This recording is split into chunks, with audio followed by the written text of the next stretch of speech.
સ્વામિનારાયણ સંપ્રદાયના પાયારૂપ અને લોકકલ્યાણકારી ગ્રંથ શિક્ષાપત્રીના લેખનને 200 વર્ષ પૂર્ણ થતાં અમદાવાદના કાલુપુર ગાદી દ્વારા ભવ્ય શિક્ષાપત્રી સમૈયા મહોત્સવનું આયોજન કરવામાં આવ્યું છે. અડાલજ ખાતે 200 વીઘામાં તૈયાર થયેલી આ નગરીમાં 23 થી 27 જાન્યુઆરી 2026 દરમિયાન દેશ વિદેશથી 15 લાખથી વધુ શ્રદ્ધાળુઓ ઉમટી પડશે.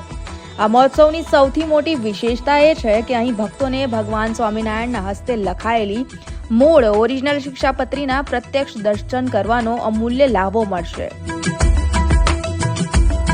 આ સમગ્ર મહોત્સવને અમદાવાદની હેરિટેજ સિટી અને કાલુપુર મંદિરની થીમ પર કંડારવામાં આવ્યો છે, જેનો 126 ફૂટ લાંબો પ્રવેશદ્વાર ઐતિહાસિક 3 દરવાજાની ભવ્યતા રજૂ કરે છે. અહીં ખાણીપીણી માટે અમદાવાદના વિખ્યાત માણેક ચોક જેવું ફૂડ કોર્ટ તૈયાર કરાયું છે. યુવા પેઢીને આકર્ષવા માટે અત્યાધુનિક AI ટેકનોલોજી અને હાઈટેક પ્રોજેક્ટર દ્વારા ભગવાન સ્વામિનારાયણના વન વિચરણથી લઈને શિક્ષાપત્રીના લેખન સુધીની ગાથાને પ્રદર્શન હોલમાં જીવંત કરવામાં આવશે.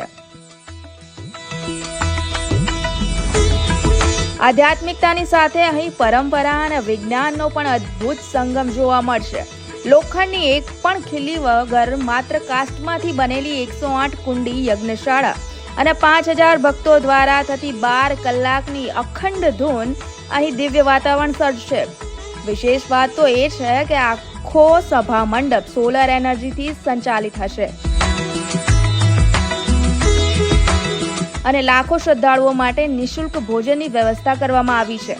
5000 સ્વયંસેવકોની સેવા અને પર્યાવરણની જાળવણી સાથેનો આ મહોત્સવ ભક્તિના એક નવા શિખરને સર કરશે.